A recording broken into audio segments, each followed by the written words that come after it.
नमस्कार दोस्तों, स्वागत है आप सभी का। मैं हूं रंजीत और आज के द हिंदू न्यूज़पेपर का हम एनालिसिस करने वाले हैं। दोस्तों, आज संडे है और संडे के दिन मेनली हम फोकस करते हैं साइंस वाली न्यूज़ के ऊपर। एडिटोरियल आज हम नहीं देखते हैं। तो साइंस के अंतर्गत भी हम 3 बड़े बड़े आर्टिकल देखेंगे और ये आर्टिकल एडिटोरियल के जैसे ही हैं, मतलब बड़े बड़े हैं। डिटेल में हम यहाँ पर डिस्कस करेंगे। 3 महत्वपूर्ण जो आर्टिकल हैं साइंस के, पहले नंबर का जो आर्टिकल है वो महिलाओं के वायलेंस से रिलेटेड है। ऐसी महिलाएं जिनके साथ में घर में वायलेंस होता है तो उनको किस प्रकार से एसआईटीज की संभावना बढ़ जाती है। एसआईटीज के अंतर्गत कौन कौन सी चीज़ें आने वाली हैं, ठीक है। वायलेंस किस किस प्रकार का हो सकता है, इसके बारे में भी यहाँ पर हम चर्चा करेंगे। सेकेंड वाला जो आर्टिकल रहने वाला है वो एचपीवी वैक्सीन से रिलेटेड है। एचपीवी वैक्सीन किस प्रकार से जो सर्वाइकल कैंसर है उसको रोक सकता है, इसके ऊपर ही आर्टिकल रहेगा। इसमें कहाँ कहाँ पर यह अध्ययन किया गया है, क्या क्या रिसर्च आई है, इसके बारे में चर्चा करेंगे। इसके बाद वाला जो हमारा आर्टिकल रहने वाला है वो H5N1 वायरस से रिलेटेड है। अभी हाल फिलहाल मैं H5N1 वायरस न्यूज़ में रहा था क्योंकि अमेरिका में ऐसा पता चला है कि जो गाय का मिल्क है, गाय के मिल्क को कंज्यूम करने से ये वायरस फैला है। तो कितनी संभावना है कि गाय के दूध से या फिर गाय से ये इंसानों तक फैल सकता है ये बीमारी, इसके बारे में यहाँ पर हम चर्चा करने वाले हैं। तो पहला आर्टिकल यहाँ पर हम डिस्कस करते हैं जो कि वुमेन की सेक्सुअल ऑटोनॉमी एंड एसटीआई की बीमारी से रिलेटेड है। देखिए, एक रिसर्च में ये बात पता चली है, भारत में जो विवाहित महिलाएं हैं, एवरी मैरिड वुमेन, प्रत्येक विवाहित महिला में से 12 में से एक महिला ऐसी है और उन महिलाओं की एज ग्रुप 15 से 49 ईयर्स है। 15 से 49 ईयर्स की जो महिलाएं हैं, हर 12 में से एक महिला एक्सपीरियंस करती है at least one sexually transmitted infection. इसको शॉर्टकट में एसटीआई बोला जाता है। इसको और दूसरे शब्दों में रिप्रोडक्टिव ट्रैक्ट इन्फेक्शन बोला जाता है, ठीक है। 1 साल के पीरियड में 12 में से एक महिला ज़रूर ऐसी होगी जिसने एसटीआई की बीमारी को या फिर रिप्रोडक्टिव ट्रैक्ट इन्फेक्शन को झेला है अपनी लाइफ में। ऐसी महिलाएं जिनकी उम्र है 15 से लेकर के 49 ईयर तक। देखिए, सबसे पहले तो एसटीआई या फिर आरटीआई के बारे में ही बोला जाता है। ऐसी महिलाएं जिनका पति उनको कंट्रोल करने वाला है, मतलब जैसा पति बोलेगा उसको वैसा करना पड़ेगा, पत्नी की जहाँ पर नहीं सुना जाता है। साथ ही साथ ऐसी महिलाएं जो कि एक्सपीरियंस करती हैं इंटीमेट पार्टनर वायलेंस उनकी मैरिड लाइफ में। मतलब इंटीमेट पार्टनर वायलेंस के अंतर्गत कौन कौन से एग्जाम्पल रहेंगे ये आगे हम देखने वाले हैं। इनमें ज़्यादा से ज़्यादा एसटीआई के लक्षण या फिर रिप्रोडक्टिव ट्रैक्ट इन्फेक्शन के लक्षण हमको देखने को मिलते हैं। आरटीआई को एसटीआई भी बोला जाता है। एसटीआई मतलब सेक्सुअली ट्रांसमिटेड इन्फेक्शन, मतलब ऐसी महिलाएं जो कि फ्री तरीके से रहती हैं उनको ये बीमारी कम दिखाई देती है। आज के समय में जो स्टडी सामने निकल कर के आई है, इसमें 73,895 महिलाओं को शामिल किया गया था। पार्टिकुलरली ये डाटा हम उठा करके देख ले हैं नेशनल फैमिली हेल्थ सर्वे 5 का, जिसको कंडक्ट कराया गया था सरकार की तरफ से 2019 से 2021 के बीच में। एंड इसको कंडक्ट कराया गया था researchers in the school of health system studies in Mumbai based Tata institute of social science and centre for study of regional development in JNU, Jawaharlal Nehru university. India की कंडीशन देखें तो वही बात बताई जाती है कि 15 से लेकर के 49 साल तक का जो एज ग्रुप है उसमें से 12 में से हर एक महिला को ये बीमारी देखने को मिलती है। अब यदि हम इस चीज़ को मेजरमेंट करना चाहें, गेज करना चाहें एसटीआई या फिर आरटीआई की बीमारी को, ठीक है, तो बोला जाता है कि क्या ये जो महिलाएं हैं, ठीक है, सेक्सुअली एक्टिव थी कि नहीं थी। इनको बोला जाता है whether they had a disease through sexual contact.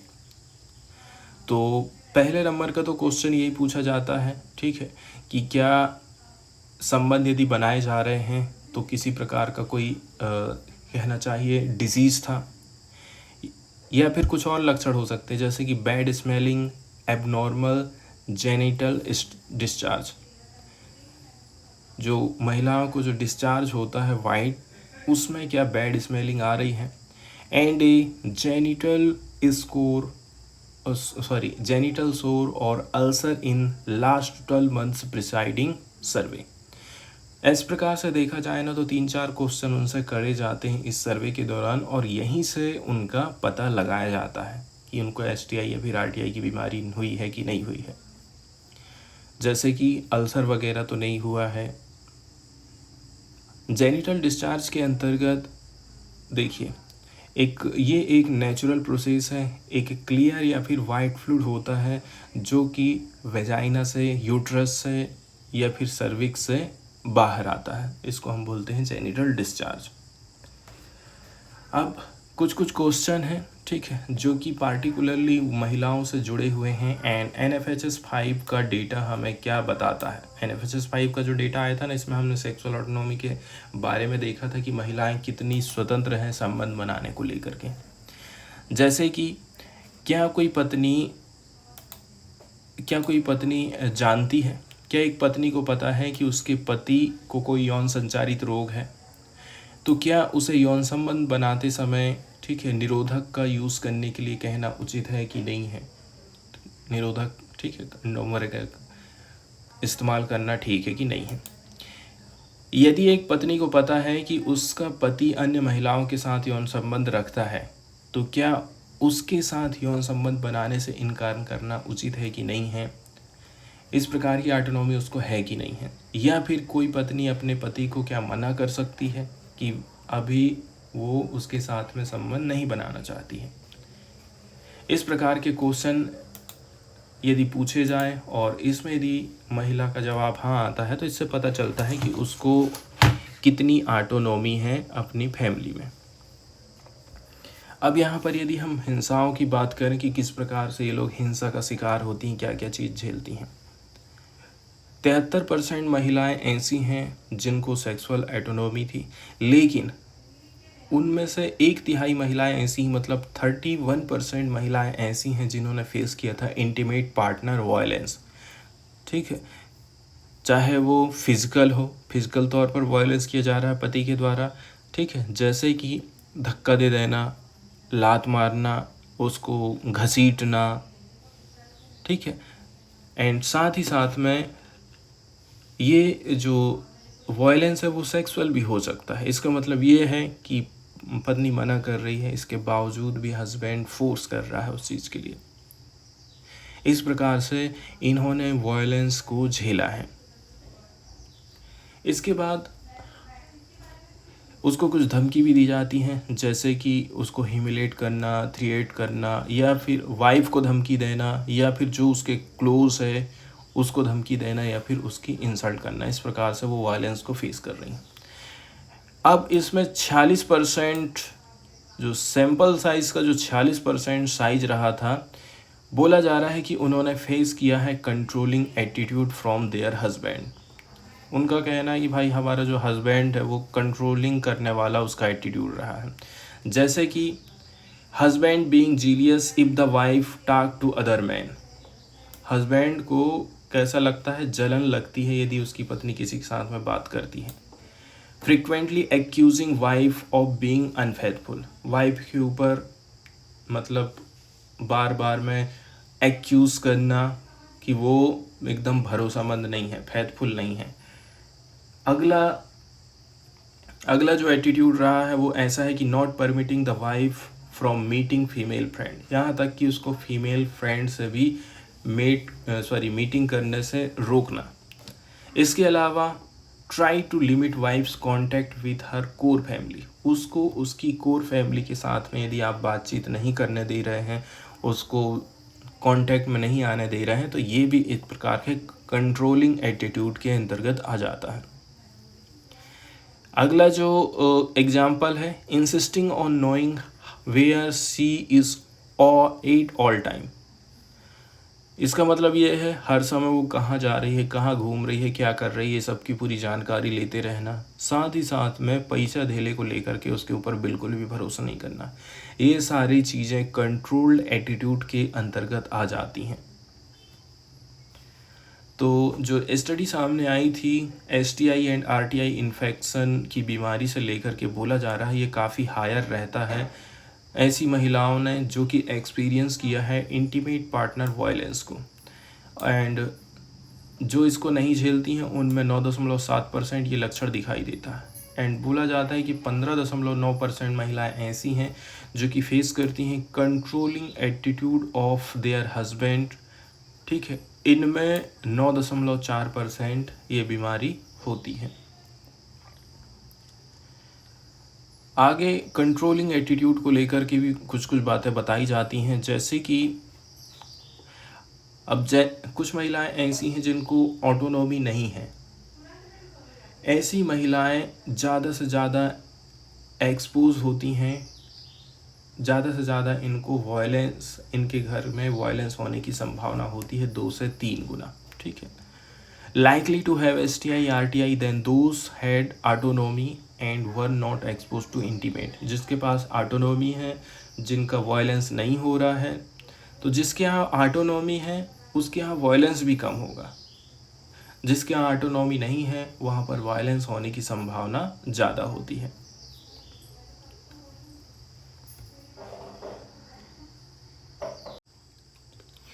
इसके बाद नेक्स्ट वाली जो न्यूज़ यहाँ पर हम डिस्कस करने वाले हैं वो HPV vaccine and cervical cancer से रिलेटेड है। तो सर्वाइकल कैंसर के बारे में देखिए, सर्वाइकल कैंसर ये सर्विक्स में होता है। जैसे कि पिक्चर में आप देख सकते हैं, इसके अलग अलग पार्ट यहाँ पर दिखाए गए हैं। ठीक है, तो वजाइना और उसके ऊपर में ये वाला जो हिस्सा आप देख रहे हैं ये सर्विक्स का होता है। फिर उसके बाद आ जाता है यूटेरस एंड ये हो जाता है ओवरी। तो इस प्रकार से ये जो सर्विक्स में होने वाला कैंसर होता है ना, ये सबसे ज़्यादा घातक होता है। एंड कैसे करके हम इसका ट्रीट करेंगे ये काफ़ी मुश्किल हो जाता है, क्योंकि ये ऐसी जगह में हो रहा है। सर्वाइकल कैंसर डेवलप होता है महिलाओं के सर्विक्स वाले हिस्से में। It is 4th most common type of cancer among women globally. पूरे विश्व भर में कॉमनली यही बीमारी होती है महिलाओं को। ये 4थे नंबर का सबसे मोस्ट कॉमन कैंसर की बीमारी मानी जाती है। वहीं यदि हम देखें ऑलमोस्ट सर्वाइकल, जितने भी ऑल सर्वाइकल कैंसर्स के केसेस होते हैं, मतलब 99%, इनको लिंक किया जाता है किससे? Infection with high risk human papilloma virus. किसके साथ? एक वायरस की बीमारी है जिसको बोलते हैं ह्यूमन पैपिलोमा वायरस। ये एक एक्सट्रीमली कॉमन वायरस है जो कि ट्रांसमिट होता है, ठीक, कांटेक्ट के माध्यम से, सेक्सुअल कांटेक्ट के माध्यम से ये बीमारी फैलती है। इसके अलग अलग स्ट्रेन हमको देखने को मिलते हैं। तो जो certain high risk HPV strain होता है, इसके चलते चलते 85% सर्वाइकल कैंसर हो रहा है। persistent infections with certain high risk HPV strain। इसके बाद बोला जा रहा है कि कम से भी कम 14 HPV टाइप्स ऐसे हैं जिनको आइडेंटिफाई किया गया है एज ए ऑन्कोजेनिक, मतलब जिसके चलते चलते कैंसर की बीमारी हो सकती है। अब इनमें से देखिए जो HPV टाइप 16 एंड टाइप 18 है, इनको कंसिडर किया जाता है मोस्ट ऑन्कोजेनिक, मतलब जे ज़्यादा से ज़्यादा कैंसर फैला सकता है। Have been found to be responsible for about 70% of all cervical cancer cases globally. दुनिया भर में जितने भी कैंसर हो रहे हैं वो टाइप 16 और 18 के चलते चलते हो रहे हैं। ये 70% बीमारी फैलाने के लिए रिस्पॉन्सिबल माने जाते हैं।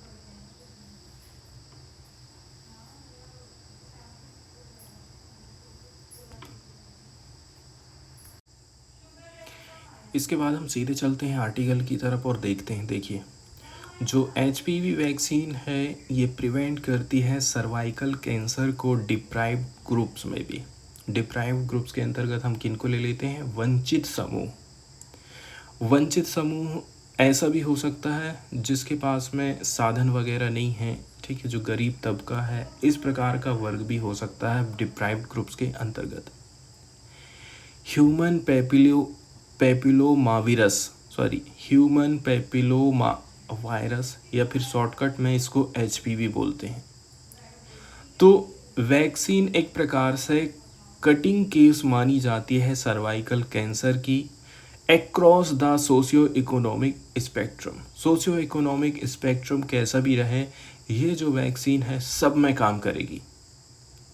मोस्ट केसेस में आप प्रिवेंट कर सकते हैं मोर डिप्राइव्ड ग्रुप्स को। जो ज़्यादा वंचित लोग हैं, ज़्यादा गरीब लोग हैं, उनको तो आप और भी ज़्यादा इसको क्या कर पा रहे हैं, कैंसर को रोक पा रहे हैं। ये एक मेजर स्टडी है, ठीक है, funded by cancer research UK। अभी तक ऐसा सोचा जाता था, there had been concern that HPV vaccine could have an unequal impact across society.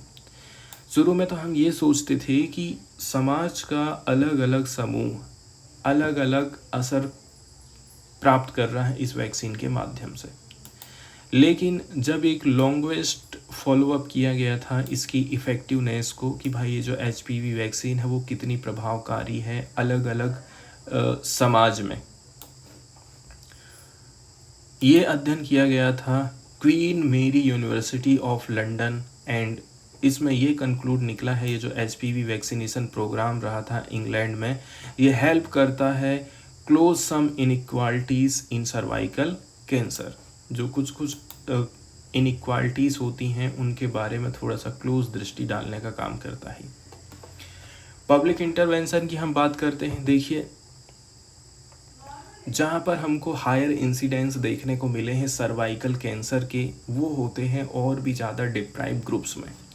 वैज्ञानिक लोगों ने ये पता लगाया है कि और भी ज़्यादा जो केसेस थे उनको आप प्रिवेंट कर सकते थे मोस्ट डिप्राइव्ड ग्रुप्स में, मतलब अराउंड 190। यदि हम कंपेयर करते हैं लीस्ट डिप्राइव्ड ग्रुप अराउंड 60। एक स्टडी है, इसमें इंक्लूड किया गया था 6,50,000 पीपल को, इनको ऑफ़र दिया गया था, मतलब ऑफरिंग किया गया था वैक्सीनेशन को। इनकी उम्र थी 12 से लेकर के 18 साल। ये जो स्टडी सामने आई है ये रिफ्लेक्ट करती है एक बहुत बड़ी सक्सेस को, ठीक है, जो स्कूल बेस्ड वैक्सीनेशन का प्रोग्राम चलाया जाता है कि वो कितना सक्सेस हो सकता है। ये बताता है well executed public health intervention help कर सकता है हेल्थ इनइक्वालिटी को कम करने के लिए। इस प्रकार से ये जो स्टडी है इसने और भी ज़्यादा वेट डाल दिया है, और भी ज़्यादा कहना चाहिए जोर दिया है एविडेंस को, जो कि HPV वैक्सीनेशन काम कर रही है कि नहीं कर रही है, इस बात के ऊपर यहाँ पर विशेष जोर दिया जा रहा है। या फिर अब आप यहाँ पर से इसकी वजनदारी समझ सकते हैं। वैज्ञानिक लोगों ने ये पता लगाया है कि देखिए 12 साल का एक पीरियड है, उससे अधिक की हम यदि बात करें तो ये जो वैक्सीन रही थी इसने रिड्यूस कर दिया है सर्वाइकल कैंसर इंसिडेंस रेट को नियरली 90% आपकी बीमारी कम हो गई है। एंड जो प्री कैंसरस कंडीशन होती है, मतलब कैंसर के पहले जो लक्षण आपको दिखाई दे रहे हैं, इसको 95% कम कर दिया है महिलाओं में जिनको रूटीन वैक्सीनेशन दिया गया था 12 से 13 ईयर्स ओल्ड इन इंग्लैंड। साथ ही साथ ये स्टडी बताती है ये जो वैक्सीन है और भी ज़्यादा इफ़ेक्टिव है when taken up by children age 8 years than later life, ठीक है। 8 साल के बच्चे, मतलब 12 से लेकर के 13 साल का जो ग्रुप है बोला जा रहा है, उसके बाद यदि आप लोगों को वैक्सीन देंगे तो उतनी ज़्यादा ये प्रभावकारी नहीं होती है। तो जो 8 साल के बच्चे होते हैं उनमें ये ज़्यादा इफ़ेक्ट डालती है। हालांकि जो लाइफ सेविंग HPV की वैक्सीन है करंटली कहाँ कहाँ जा रही है, जितने भी बैकग्राउंड के लोग हैं, चाहे वो गरीब हो चाहे वो अमीर हो, सब तक ये पहुंच रही है। कैंसर रिसर्च यूके ने वार्निंग दिया है कि भाई, चेतावनी दी है कि कुछ जो इनइक्वालिटीज़ हैं अभी भी सर्वाइकल कैंसर के इनइक्वालिटी हैं। कहाँ पर? सर्वाइकल कैंसर के इंसिडेंट में। And more work is needed to improve the health of most deprived group. जो ज़्यादा वंचित लोग हैं उनके ऊपर ज़्यादा से ज़्यादा काम करने की ज़रूरत है। आगे हम चर्चा करने वाले हैं H5N1 वायरस से रिलेटेड, जिसको हम बर्ड फ्लू बोलते हैं। इसको एवियन इन्फ्लुएंजा भी बोला जाता है। H5N1 या फिर H5B1 बर्ड फ्लू के नाम से भी इसको जाना जाता है। ये एक हाईली पैथोजेनिक वायरस होता है जो कि प्राइमरी तौर पर सर्कुलेट होते रहता है पक्षियों में, एंड ये इन्फेक्ट करता है मैमल्स को, मतलब स्तनधारियों को भी ये प्रभावित कर सकता है। H5N1 की ओरिजिनेशन की बात करें, इसकी उत्पत्ति की बात करें, तो इसका आउटब्रेक पहली बार हमको देखने को मिला था चाइना में 1996 में। इसके बाद ये रैपिडली तेज़ी के साथ में हाईली पैथोजेनिक स्ट्रेन में बदलते गया। फिर 2020 से देखा जाए अभी तक ये बहुत सारी कंट्रीज़ जैसे Europe, Africa, Asia, north America, south America, यहाँ तक कि जो मेनलैंड अंटार्कटिका है वहाँ तक इसका इन्फेक्शन फैल चुका है। इंडिया ने एक्सपीरियंस किया था पहला केस H5N1 आउटब्रेक को state of Maharashtra and Gujarat में सन 2015 में। तो इसके बाद इस एनिमल्स के ऊपर क्या क्या इसका असर पड़ सकता है इसमें बताया जाता है। साथ ही साथ में कुछ कुछ प्रयास हम देख सकते हैं। ह्यूमन रिस्क स्प्रेड फैक्टर क्या क्या हो सकता है, वर्ल्ड हेल्थ ऑर्गेनाइजेशन का रिस्क असेसमेंट प्रोग्राम क्या है, प्रिवेंटिव मेजर्स एंड रिकमेंडेशन इसके क्या क्या हो सकते हैं, इसके बारे में यहाँ पर चर्चा करी जाती। तो हमको यहाँ पर मेनली फोकस करना है। अभी हाल फिलहाल में एक स्टडी सामने आई है कि यदि कोई व्यक्ति कच्चा दूध पी रहा है, गाय का जो कच्चा दूध है, यदि वो उसका इस्तेमाल करता है तो उसको ये H5N1 बीमारी फैल रही है। अभी ये एक ठो केस ये अमेरिका में देखने को मिला था। तो ये जो वायरस है, क्या ये ट्रांसमिट हो सकता है इन्फेक्टेड काऊ के मिल्क से? यदि किसी गाय को ये बीमारी है तो क्या गाय की बीमारी इंसानों तक फैल सकती है? इसके ऊपर अभी बहुत ज़्यादा चर्चा चल रही है। हालांकि इस प्रकार का कोई भी केसेस H5N1 इन्फेक्शन का ह्यूमन में अभी तक रिपोर्ट नहीं किया गया है कि भाई किसी ने रॉ मिल्क कंज्यूम कर लिया है और उसको इन्फेक्शन हुआ है। वैज्ञानिक लोग ये बिलीव करते हैं ये जो वायरस होता है ये ट्रांसमिट होता है via infected cow's milk that has not been pasteurised. ये ज़रूर हो सकता है, वैज्ञानिक लोगों का कहना है कि हो सकता है गाय का जो दूध था उसका पास्चुरीकरण नहीं किया गया था, ठीक है, उसको उबाल कर नहीं पिया गया था। हो सकता है ये भी एक रीज़न कि इसके चलते चलते ये वायरस पहुंच गया होगा। तो काऊ से ह्यूमन में फैलने की जो खबर है,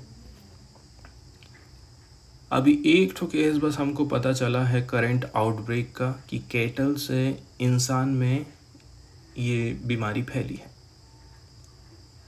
तो कैटल में जो 9 स्टेट हैं उसके जो 49 हर्ड्स रहे थे, ठीक है, जो झुंड रहे थे, वहाँ पर से ये बीमारी फैली है अमेरिका में।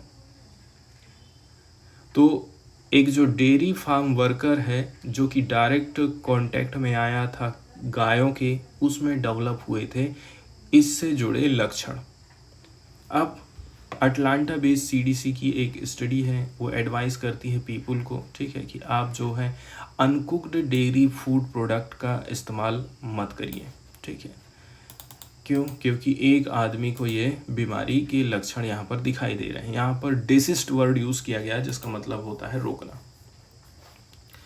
मतलब अनपास्चुराइज्ड मिल्क आप इस्तेमाल मत करिए, या फिर आप कच्चा चीज़ मत खाइए फ्रॉम एनिमल्स विथ सस्पेक्टेड और confirm H5N1 bird flu virus infection. मतलब जिन जानवरों तक ये वायरस फैल चुका है उनका आप चीज़ मत खाइए, दूध मत खाइए, और दूध को पहले उबाल लेना है आपको।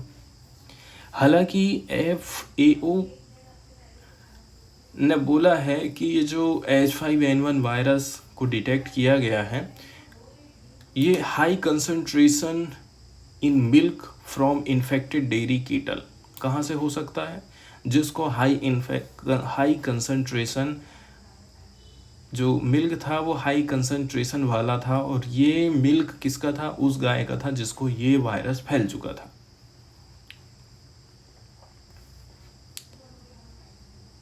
लेकिन किसी भी प्रकार की रिपोर्ट हमको देखने को नहीं मिली थी, ये वायबल नहीं है कि भाई H5N1 वायरस हमको रॉ मिल्क सैंपल में पाया गया है।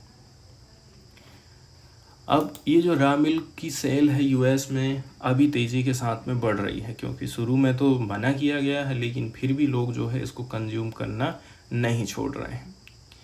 अब people to be infected with H5N1 via raw milk, क्या ये संभव है कि H5N1 वायरस फैल सकता है यदि आप कच्चा दूध पीते हैं तो? देखिए, इसके लिए आपको ये वाली ध्यान रखना है बात कि ये जो वायरस होता है सेल के आउटसाइड में कोई लाइफ नहीं होती है। मतलब जब तक ये हमारी कोशिका में नहीं पहुंचेगी तब तक ये वायरस का कोई काम नहीं, उसकी कोई लाइफ ही नहीं है। एंड जो बायोलॉजिकल पॉसिबिलिटी है, कहना चाहिए कि भाई ये ट्रांसमिशन हो सकता है मिल्क के माध्यम से, ये बहुत ही लिमिटेड है। एंड ऐसे बहुत कम ही लोग हैं, ऐसे हैं ह्यूमन केसेस सामने आए हैं, ठीक है। Almost all of those were in farm worker who had come in close contact with infected animals. ऐसे केस जो कि डेयरी में काम कर रहे थे वर्कर लोग, उनमें इस प्रकार के बहुत ही कम केसेस हमको देखने को मिलते हैं। थ्योरेटिकली यदि हम बात करें कि भाई जो ह्यूमन है वो H5N1 इन्फेक्शन से ग्रसित हो सकता है इन्फेक्टेड रॉ मिल्क से, ये बहुत ही कम है।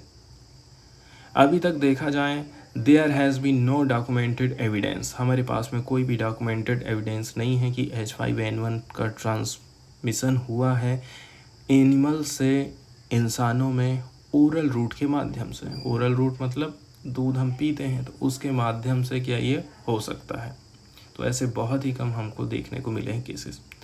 अभी हाल फिलहाल में जो आउटब्रेक हुआ था अमेरिका में, तो एक रिसेंट स्टडी करी गई थी जिसमें बोला जा रहा है ये जो डोमेस्टिक कैट्स होते हैं, ठीक, इनको यदि आप कच्चा दूध पिला रहे हैं, अनपास्चराइज कोलेस्ट्रम एंड मिल्क यदि दे रहे हैं अफेक्टेड काऊ से, यहाँ पर डेवलप हुए थे कुछ फैटल सिस्टमेटिक इन्फ्लुएंजा इन्फेक्शन। मतलब इसका मतलब तो यही हो गया कि बिल्लियों ने दूध पी और ओरल रूट ट्रांसमिशन के माध्यम से उनको सिस्टमेटिक इन्फ्लुएंजा का इन्फेक्शन हो गया था।